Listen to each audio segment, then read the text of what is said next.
안녕하세요. 톡톡 증산도 시즌2 진행을 맡은 이미향 코종입니다. 오늘도 8관법 중에서 하느님을 아는 관법인 상제관을 공부하고자 하는데요.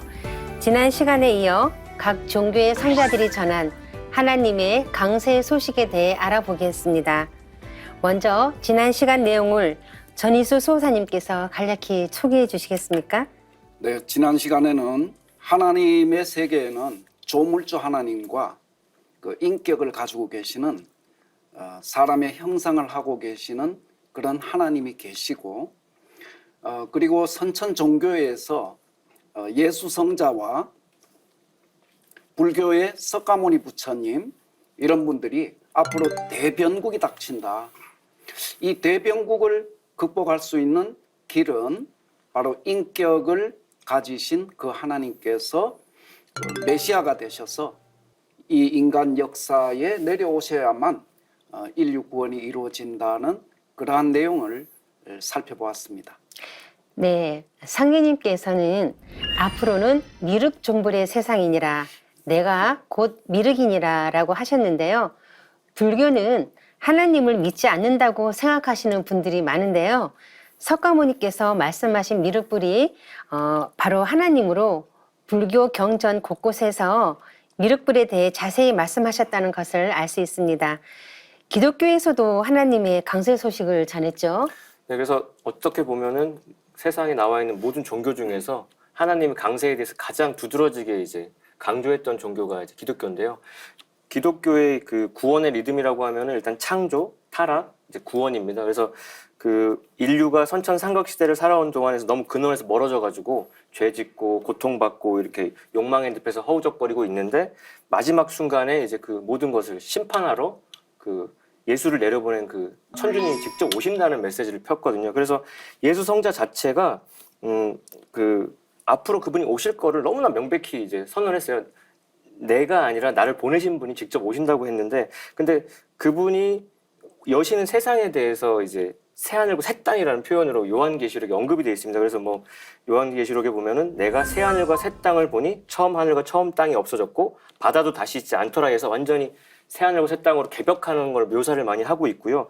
그런 변화가 가기 전에 실제적인 개벽 현상으로 이제 공전조론한 대전환이 오는데 그날 환란 후에는 즉시 해가 어두워지고 달이 빛을 내지 아니하고 별들이 하늘에서 떨어진다고 마태복음에도 이렇게 언급이 되어 있습니다. 그래서 오죽하면은 돌 하나도 돌 위에 남지 않고 다 무너뜨려 온다고 내가 너희한테 진실로 이른다고 하셨는데, 그래서 20세기 그 위대한 어떤 신학자 중에 불트만이라는 분이 있는데 그분이 쓰신 이제 예수 그리스도와 신화학이라는 책의 첫머리에 보면은 예수님 가르침의 핵심이 뭐냐?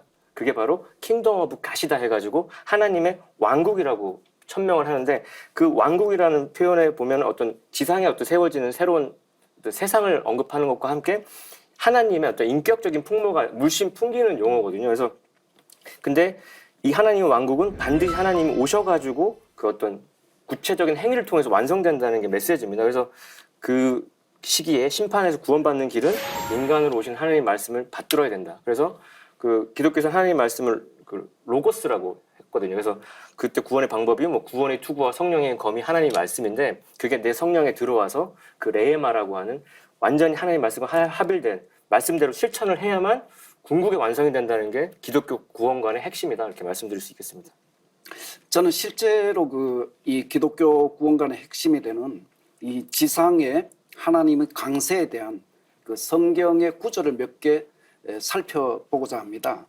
먼저 이 성경의 그런 기록 중에는 우리가 일반적으로 기존의 성경을 해석하는 데 있어서는 그 인격을 가진 하나님관을 수용할 수가 없었지 않습니까? 그렇죠. 하지만 우리가 요한계시록을 들여다보면 실제로 요한이 만났던 그 하나님은 인격을 가지고 사람의 형상을 하고 계시다는 그런 기록이 있습니다.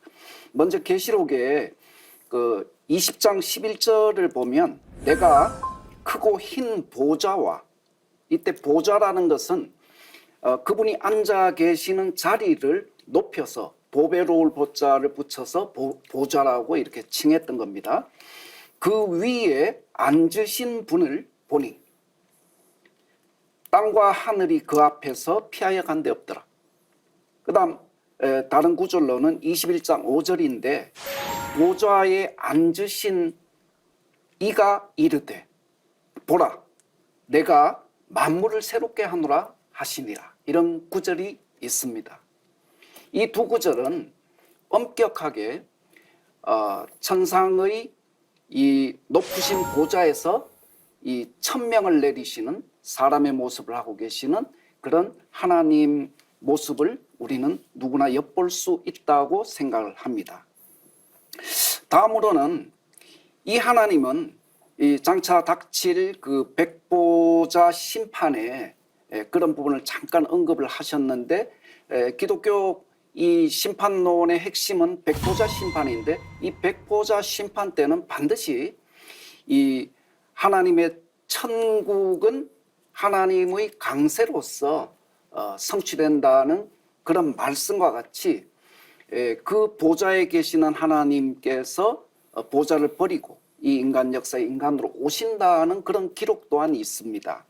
제가 두 개의 말씀만 한번 같이 보도록 하겠습니다. 1장 8절에 보면 하나님 가라사대 나는 알파요 오메가라 이제도 있고 전에도 있었고 장차 올 자요 전능한 자니라. 이런 그 말씀이 있습니다. 그러니까 장차 오시는 분이라는 거죠. 그 보좌에 계시는 하나님은. 다음으로 4장 8절을 보면 거룩하시도다 거룩하시도다 전에도 계셨고 지금도 계시며 앞으로 오실 전능하신 주 하느님이시여. 이런 구절이 있습니다. 여기 역시도 장차 앞으로 오실 전능하신 하나님에 대한 기록이 있습니다.